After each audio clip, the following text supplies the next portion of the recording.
in the quiet, opulent halls of Mr. Harrison's mansion. Every tick of the grand clock seemed to echo the precision and order he demanded in his life. He was a man accustomed to getting what he wanted. A man whose wealth had built walls, not just around his property, but around his heart. For 10 years, a woman named Sarah had moved silently within these walls. She was more than just his housekeeper. She was a quiet witness to his solitary life, a gentle presence in a home that often felt more like a museum. Sarah's days were a routine of dusting forgotten heirlooms and polishing surfaces until they gleamed. But she did it with a grace that was her own. She knew every creak of the floorboards, every shadow the afternoon sun cast across the Persian rugs. She'd raised her own son, Leo, on the modest salary she earned, pouring all her hopes and dreams into his future. Leo was a bright boy, with eyes that saw the world not as it was, but as it could be. He was on the cusp of college, his acceptance letter a beacon of hope for their small family. But that beacon came with a shadow, a tuition fee that felt impossibly high. One Tuesday morning, the usual tranquility of the mansion was shattered. Mr. Harrison stormed into the living room, his face a mask of thunder. "My watch. It's gone," he bellowed. It wasn't just any watch. It was a Patek Philippe, a vintage piece, worth a fortune. But more than that, it was his father's last gift to him. It was a symbol, a legacy. His furious gaze landed on Sarah, who was calmly dusting a bookshelf. In his world, when something went missing, the most likely culprit was the one with the least. "Did you see it, Sarah?" he demanded, his voice laced with suspicion. She shook her head, her heart beginning to thump a nervous rhythm against her ribs. "No, sir, I haven't seen it." His eyes narrowed. "I left it right here on this table last night. Now, it's gone. And you're the only other person who's been in this room." The accusation hung in the air, heavy and suffocating. Sarah's denial was quiet but firm. She had served him loyally for a decade.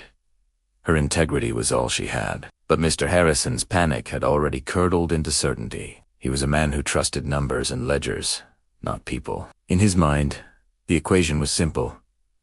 A desperate woman with a son needing college money, and a priceless watch left carelessly on a table. He didn't need proof.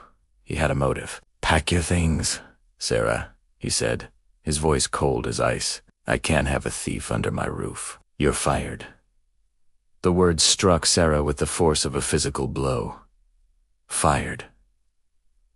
A thief. After 10 years of faithful service, her world was collapsing. Tears welled in her eyes, but she refused to let them fall in front of him. With a dignity that he could never possess, she simply nodded, her throat too tight to speak. As she walked out of the grand gates for the last time, her son's future felt like a distant, fading dream. Back in her small apartment, the weight of the accusation settled upon her. How could she prove her innocence? The community was small, and a reputation, once tarnished, was nearly impossible to clean. The shame was a heavy cloak, but underneath it, a quiet anger began to burn.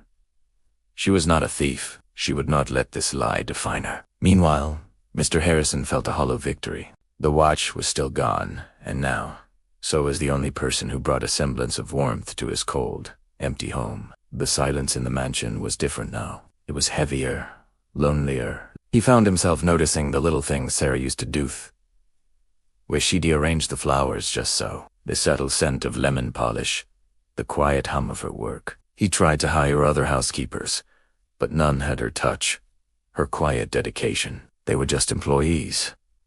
Sarah had been different.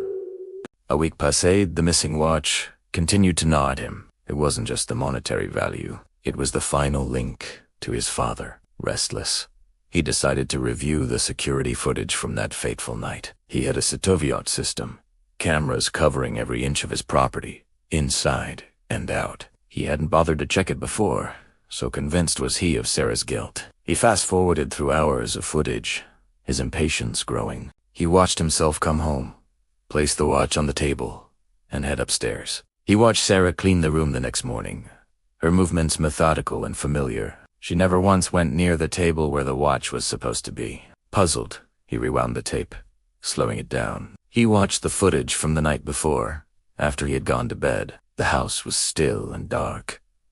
And then he saw it, a flicker of movement, by the open French doors leading to the garden, Isumid, in his heart pounding. It wasn't a person, it was his neighbor's cat, a notorious and mischievous creature known for its love of shiny objects. The footage was grainy, but it was unmistakable. The cat leaped silently onto the table, batted the gleaming watch with its paw, and then, with the prize dangling from its mouth, slipped back out into the night. A wave of cold shock washed over Mr. Harrison.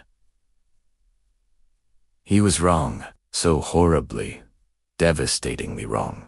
The truth hit him harder than the loss of the watch ever could. He had accused an innocent woman, a woman who had shown him nothing but loyalty for a decade. He had destroyed her livelihood, her reputation, all based on his own prejudice and arrogance. The silence of the mansion suddenly felt like a judgment. The next morning, Mr. Harrison drove to the modest apartment complex where Sarah lived. He felt a shame so profound it was a physical ache in his chest. He knocked on her door, clutching a peace offering. Not the watch, which he still hadn't found, but something he hoped would mean more. When Sarah opened the door, her face was weary, but her eyes held no hatred, only a deep, quiet sadness. Before she could speak, Mr. Harrison began, his voice uncharacteristically choked with emotion.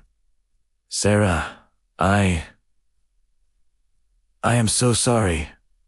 I was wrong." "It wasn't you."